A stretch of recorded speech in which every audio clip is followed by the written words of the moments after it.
Phillip Lee. Thank you, Madam Deputy Speaker. I hope my constituents forgive me. I'm not going to mention my constituency or any part of it in my speech today. I know it's traditional that one would do in a summer general debate, but for some reason we've not been given an opportunity to make a speech about the plane being downed over the European continent, and I think that that was remiss of whoever it was who made that decision. I think it's important that we debate that incident and the ramifications that I believe that that incident will have upon this country and indeed its policy, its foreign policy, its energy policy in general. Because I don't actually think we should be adjourning today. I think that we should be all be given the opportunity to reflect upon such a dreadful incident. In fact, I struggle to work out what has to happen for a debate to take place when 300 innocent people are blown out of the sky over the European continent by a surface-to-air missile, most likely by individuals who are backed by proxy by a state with whom we retain diplomatic relations. I mean, what does need to happen for us to actually think that it is worthy of this mother of all parliaments to discuss and to debate the implications of such an appalling occurrence? 3 years ago, it was thought appropriate that we should extend this session to discuss phone tapping and the influence of Rupert Murdoch upon politics in this country. At the time, I commented that I thought it was out of date and that I was more concerned about the influence of Google and Facebook on politics, and that Mr. Murdoch was very much a man of the past. A year ago, we were recalled because of an international crime that had been committed in Syria. We all flew in from various parts of the world to participate in a debate to discuss an undoubtedly appalling act. How come we can witness the shooting down of a plane of 80 or so babies being blown out in the sky and landing on the ground, of a 10-year-old child being found in a seat strapped with a face of horror at what had just happened? How can we not be debating it? I think that Britain's role in the world needs to be clearly defined. It needs to be redefined, in fact. I think we really have lost sense of what actually this country stands for and what it is about. We don't seem to take our responsibilities in the way that we perhaps once did. The 20th century, to my mind, was about defending and trying to spread the value of democracy and the value of liberty. What is the 21st century going to be about? The rise of autocratic regimes that we try to placate, autocratic regimes that we want investment from, autocratic regimes that we want to be involved in the critical infrastructure of our nation. I find this perplexing.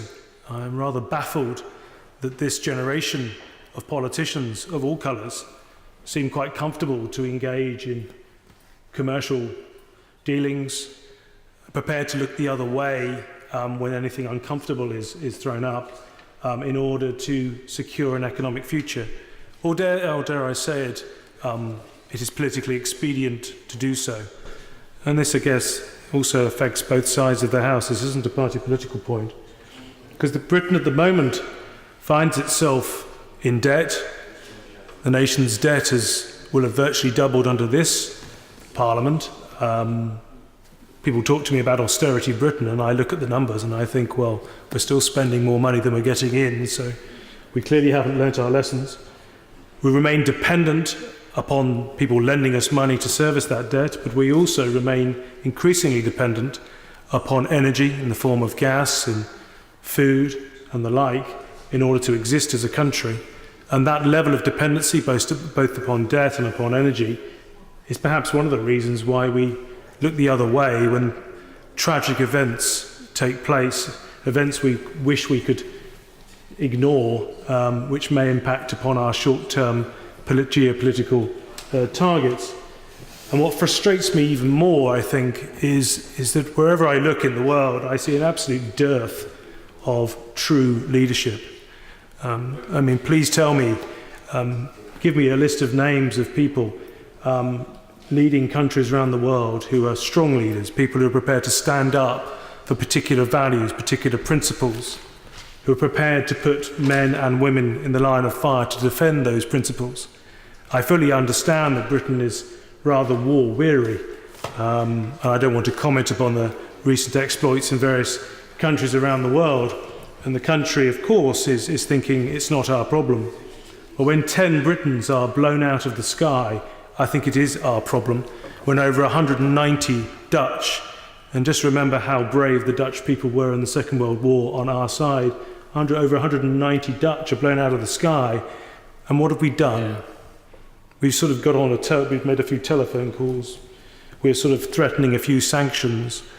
It's just not good enough. No, agreed. I find it pretty disgraceful. In fact, I'm actually quite embarrassed that an international crime has taken place. We knew the site of this location. I presume that there were US satellites tasked for that part of Ukraine for the last few months. Why did we not go in and secure this site? We have the capacity to do this. Why have I had to watch journalists picking through evidence? How come there were not international observers on site within 36, 48 hours to protect that evidence, to secure those bodies so they're not festering in train carriages that are not refrigerated? I'm rather embarrassed that we didn't have the courage, that we didn't seek to get the support of the Americans, of the Dutch, the Germans, the French, in order to go in and secure that site. I don't think it reflects very well upon Britain, and I certainly don't think it reflects very well upon Western democracies. My frustration, I guess, is that there's no reason why Britain cannot be that strong nation that it once was, that country that stood up for particular values and principles. What we need to rediscover is actually what is valuing the right things in life, valuing invention, finding that 21st century equivalent of the Watt steam engine that made us strong in the first place. By doing that, we then wouldn't be so dependent upon these countries with whom I do not want to have commercial dealings with. We would not be dependent upon these countries who have absolutely no concept of a free media, dependent upon countries in which human rights are a secondary, perhaps tertiary thought. I want to be a part of a country that stands for something, that actually means something in the world, that is respected around the world. I fear at the moment, because of our level of debt and our level of dependence and our complete absence of any vision or leadership, that we are being a less of a country than we should be, and most certainly less of a country than the globe desperately needs. Well done, Philip.